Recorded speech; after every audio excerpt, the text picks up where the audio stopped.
Pembalap Repsol Honda Marc Marquez mengaku lebih percaya diri menyambut balapan MotoGP Valencia daripada balapan di Sepang. Marc Marquez tak begitu balapan terakhir, yaitu saat MotoGP Malaysia 2022, usai hanya finish di posisi ke-7. Padahal pada balapan yang digelar di sirkuit Sepang itu, ia memulai balapan dari posisi ketiga. Kendati begitu, jelang seri pamungkas MotoGP Valencia 2022, Marc Marquez sudah tak memusingkan hasil itu. Pembalap asal Spanyol itu bahkan mengaku lebih percaya diri bisa tampil lebih baik di balapan yang akan digelar di sirkuit Ricardo Tormo tersebut. Marc Marquez memang tak bisa juara dunia musim ini, tapi pembalap Honda ini masih ingin mengakhiri tahun ini dalam 10 besar. Dalam balapan seri terakhir musim 2022 GP Valencia di sirkuit Ricardo Tormo Valencia, Marquez akan membuktikan mimpinya menjadi kenyataan atau tidak. Saat ini, Marquez duduk di peringkat 12 klasemen sementara dengan raihan 113 poin. Hasil itu didapatkannya dari 10 seri yang dia bisa finish. Pembalap Honda itu hanya turun dalam 11 dari 19 balapan yang diadakan dalam musim 2022. Secara matematis, pembalap Spanyol itu masih berpeluang masuk 10 besar. Perbedaan poin Marquez dengan Jorge Martin yang saat ini mengisi peringkat 10 hanya 23 poin, sedangkan Maverick Viñales yang berada di posisi 11 hanya beda 9 poin dengan Marquez. Di sisi lain, untuk finish ke-10 secara keseluruhan, Marquez harus memenangkan balapan GP Valencia, kemudian Martin hanya mencetak 1 poin dan Viñales tidak finish di podium. Bahkan Marquez bisa menyamai Miguel Oliveira yang berada di peringkat 9 dengan perolehan 138 poin. Meskipun begitu, musim ini memang sangat luar biasa bagi Marquez. Sempat melewatkan 2 balapan di awal musim karena diplopia, kemudian tak bisa turun dalam 6 balapan lainnya di paruh kedua karena menjalani operasi humerus keempatnya, menjalani rehabilitasi lengan kanannya, tapi dia tetap bisa sangat kompetitif sejak kembali.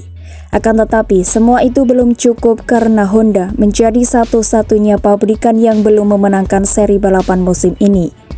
Valencia akan menjadi balapan terakhir dari tahun yang panjang dan sangat berbeda, ujar Marquez. Kami telah belajar setiap akhir pekan sejak kami kembali, dan itulah tujuan untuk balapan ini, tuturut juara dunia 8 kali itu. Setelah meraih podium yang luar biasa di Australia, Marquez belum bisa maksimal dalam GP Malaysia dengan finish ke-7. Saya pikir motor kami akan lebih cocok dengan Valencia daripada Sepang, jadi mudah-mudahan kami bisa lebih dekat dengan pembalap terdepan, ucapnya. Seperti diketahui, catatan Marquez di sirkuit Ricardo Tormo juga baik, meraih kemenangan 3 kali pada tahun 2012 ketika ia menjadi juara Moto2 dan di kelas utama pada musim 2014 dan 2019. Valencia adalah trek di mana saya masih memiliki hasil yang baik di masa lalu dan balapan yang sangat dekat karena treknya. Marquez jelas tidak akan mengalah akhir pekan ini dalam balapan di mana juara dunia MotoGP akan ditentukan antara Francesco Bagnaia dan Fabio Quartararo.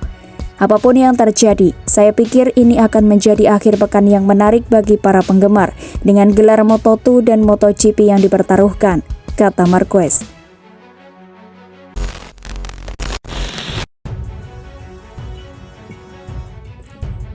Jelang MotoGP Valencia 2022, Francesco Bagnaia unggul 23 poin dari pesaing terdekatnya, Fabio Quartararo.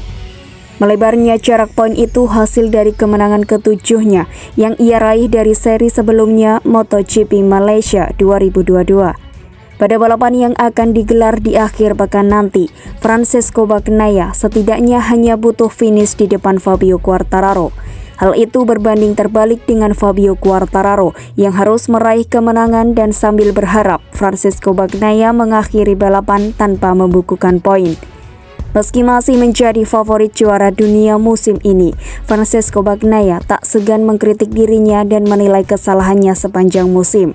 Hal mengkritik diri ini dilakukan oleh Pecco, sapaan akrab dari Bagnaia, karena dia sempat gagal 5 kali mencetak poin dalam balapan musim 2022.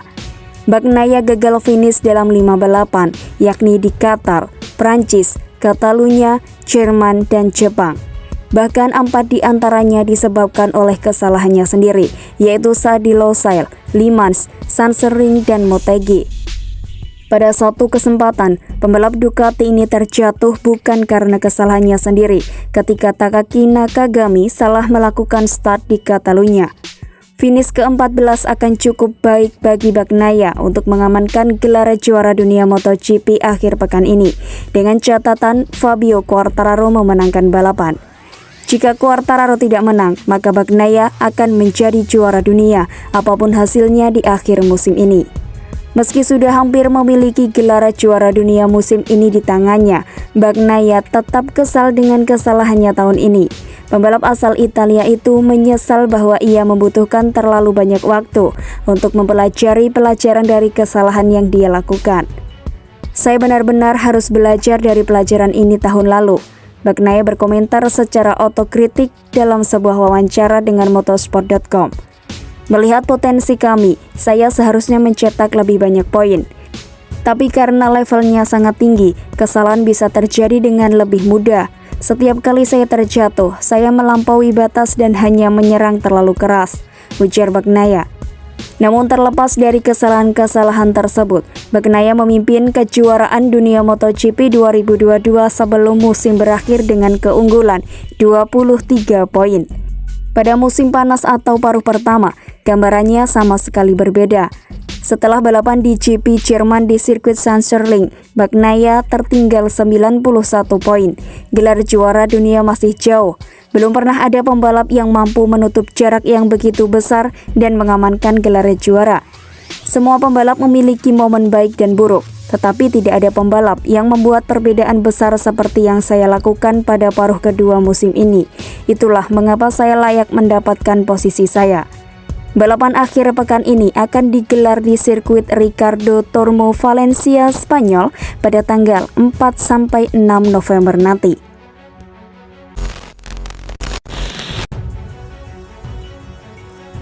Pembalap Monster Energi Yamaha, Fabio Quartararo, memberikan kritikannya kepada Yamaha untuk mempersiapkan segalanya dengan sebaik-baiknya untuk menghadapi musim depan.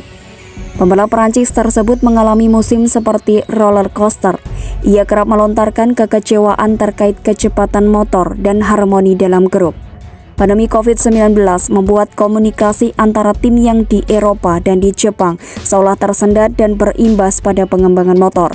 Kendati dinilai kurang mumpuni, hanya Quartararo yang mampu menggeber M1. Namun pada paruh kedua musim ini, rapornya terjun bebas. Dari keunggulan hingga 91 poin terhadap Francisco Bagnaia di Athens, kans Quartararo jadi juara dunia 2 kali nyaris tertutup di penghujung musim ini. Ia butuh keajaiban untuk mengalahkan Bagnaia yang berbalik memimpin hingga 23 poin. Dalam kondisi kian tertinggal, keluhan Quartararo kian menjadi. Melihat kondisi tersebut, Fabio Quartararo meminta Yamaha mempersiapkan motor terbaik untuk bersaing dalam kejuaraan. Permintaan itu disanggupi oleh Yamaha dengan menjanjikan proyek yang bagus pada musim depan.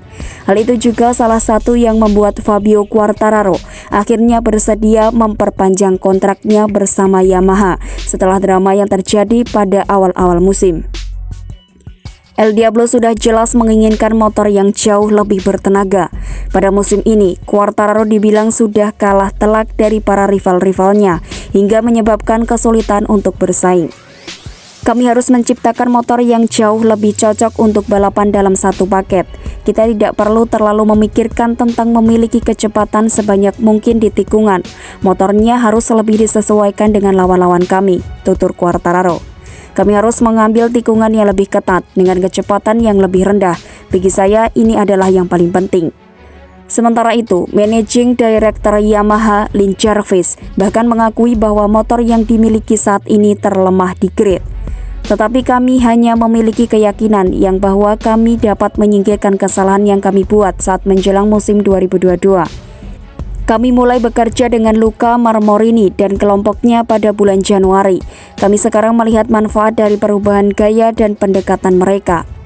Yamaha menjadi pabrikan satu-satunya yang menggunakan mesin inline-4. Meskipun begitu, Quartararo menilai Yamaha tak hanya lemah dalam kecepatan, melainkan juga kurangnya cengkraman pada ban belakang. Saya tidak tahu karena Suzuki seperti kami, tapi mereka juga berkendara dengan cara yang berbeda. Tentu saja kami kekurangan tenaga, tapi kami juga kekurangan cengkraman pada roda belakang. Kami harus mengusahakan itu. Kami juga harus mengambil tikungan yang lebih ketat dengan kecepatan yang lebih rendah. Bagi saya ini adalah hal yang penting, ujar Quartararo. Menurut Quartararo, dia memang merasa kecepatannya sangat baik saat latihan, tapi itu tidak sama sekali ketika balapan.